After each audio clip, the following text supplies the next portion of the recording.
प्यारे बच्चों, जय हिंद। बच्चों, मैं परवेश गिरी फ्री एजुकेशन एट होम में एक बार फिर आप लोगों का स्वागत करता हूं। प्यारे बच्चों, हमने आप लोगों के लिए एक नई वीडियो सीरीज़ शुरू की है जिसमें भी आप लोगों को मिल रही है हिंदी की सभी वीडियो टॉपिक बाय टॉपिक बिल्कुल फ्री। ठीक है बच्चों, और आज इसी क्रम में जो हमारा टॉपिक है वो है हमारा विसर्ग संधि। आपकी जो व्यंजन संधि और स्वर संधि हमने करा दी है, अगर किसी बच्चे ने नहीं देखी तो उसका लिंक आपको डिस्क्रिप्शन में मिल जाएगा, वहाँ जाकर आप देख सकते हो। ठीक है बच्चों, आज शुरू करते हैं विसर्ग संधि। आओ, विसर्ग संधि हमारी तीसरी संधि है। उससे पहले हमारी स्वर संधि और व्यंजन संधि थी। और विसर्ग, ये विसर्ग के चिन्ह होते हैं, ये जो दो बिंदी सी होती है इनको भी विसर्ग बोलते हैं। ठीक है जी। विसर्ग के बाद स्वर अथवा व्यंजन आने पर जो परिवर्तन होता है उसे विसर्ग संधि कहते हैं। विसर्ग के बाद स्वर अथवा व्यंजन, विसर्ग के बाद स्वर आए या व्यंजन आए, उससे जो भी परिवर्तन होगा वहाँ हमारी होती है विसर्ग संधि। ठीक है जी। अब विसर्ग संधि के कितने पार्ट होते हैं? विसर्ग संधि को हमने 6 जगह बांटा हुआ है। इनके 6 रूल है इसमें जो अप्लाई होंगे, 6 के 6 रूल अलग अलग जगह। सबसे पहला नंबर 1 है हमारा विसर्ग का ओ। इसका मतलब यह है कि जो हमारा विसर्ग है उसका ओ हो जाएगा। मेल होने पर क्या होगा? जब मेल होगा तो हमारा विसर्ग है जो उसका क्या हो जाएगा? ओ हो जाएगा।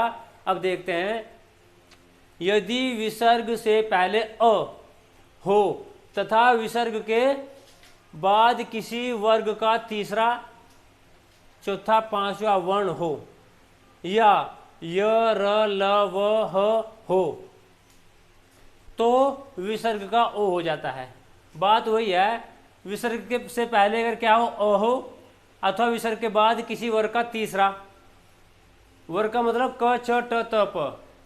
क, च, ट, त, प 5 वर्ग है ना, वही बात हो रही। तो विसर्ग के बाद किसी वर्ग का तीसरा हो, चौथा हो, पांचवा वर्ण हो या इनमें से हो। कौन कौन से? ये वाले य, र, ल, व, ह हो तो विसर्ग का ओ हो जाता है। जो विसर्ग है हमारा उसका क्या बन जाएगा? ओ हो जाएगा। जैसे ये हमारा मनोज, मनोज को देखो, मन, मन, ये ह की आवाज निकलती है। जो विसर्ग है ना ये हल्की सी ह की आवाज निकालते हैं, मन प्लस ज, तो ये बन गया हमारा मनोज। मनोहर, मनह जमा हर, मनोहर। यशोदा, यश जमा दा, यशोदा। ठीक है जी। और इनकी प्रैक्टिस करनी पड़ेगी आपको। जब इनकी अच्छी प्रैक्टिस आप लोगों की हो जाएगी तो फिर बहुत आसानी से आप लोग इसे कर पाएंगे। बिना प्रैक्टिस के कुछ नहीं होने का इसमें। अगला चलते हैं जी, विसर्ग का र क्या होगा? जो हमारा विसर्ग है उसका र हो जाएगा विसर्ग का। ठीक है जी। अब देखते हैं, यदि विसर्ग के पूर्व अ, आ के अतिरिक्त अन्य स्वर हो, अ और आ के अतिरिक्त इन दोनों को छोड़कर अन्य स्वर हो तथा विसर्ग के बाद कोई स्वर किसी भी वर्ग का तीसरा, चौथा, पांचवा वर्ण या य, र, ल, व, ह हो तो विसर्ग का र हो जाता है। देखो इसने क्या बोला है, इसने बोला है विसर्ग के पूर्व अ या आ के अतिरिक्त अन्य स्वर हो, कोई स्वर हो इन दोनों को छोड़कर, तथा विसर्ग के बाद कोई स्वर, जब विसर्ग है विसर्ग के बाद कोई स्वर किसी भी वर्ग का तीसरा हो, चौथा हो, पांचवा वर्ण हो, फिर या ये हो य, र, ल, व हो तो विसर्ग क्या हो जाता है? र हो जाता है। विसर्ग का क्या हो जाएगा? वो र बदल जाएगा। जैसे निर्धन, हम निर्धन में देखो नी जमा धन, देखो हमारे क्या है विसर्ग के बाद ये हमारा विसर्ग है और विसर्ग के बाद हमारा क्या है? ये देखो ये हमारा क्या आ रहा है? ये हमारा व्यंजन आ रहा है। ठीक है जी। तो नी जमा धन निर्धन, और ये दुरात्मा का है दु जमा आत्मा, दुरात्मा। ठीक है जी। तो जुड़ने में क्या हुआ? इसका र बन गया। ये देखो र, जुड़ने पे क्या हुआ? र बन गया। बस यही बात इसमें ध्यान रखनी है। अगला है जी हमारा विसर्ग का स और स, यानी कि विसर्ग क्या हम बदल जाएगा? या तो शम बदल जाएगा या सम बदल जाएगा। यदि विसर्ग के बाद क्या हो? च, छ, स, ये 3 हो विसर्ग के बाद हो तो विसर्ग का श या स हो जाता है। जैसे निश्चल, निश्चल में ये विसर्ग था हमारा तो ये होगा श इसका। विसर्ग क्या होगा, श बनेगा निश्चल।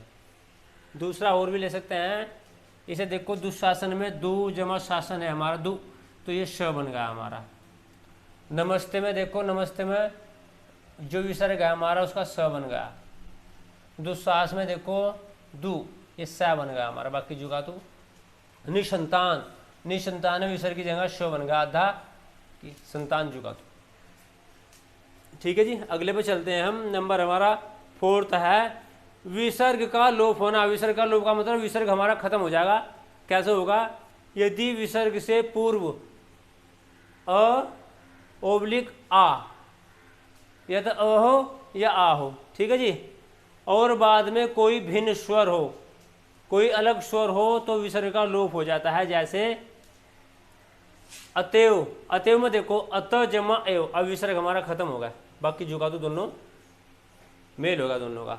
वक्ष स्थल, वक्ष प्लस स्थल, तो ये हमारा विसर्ग का लोप हो गया यहाँ से।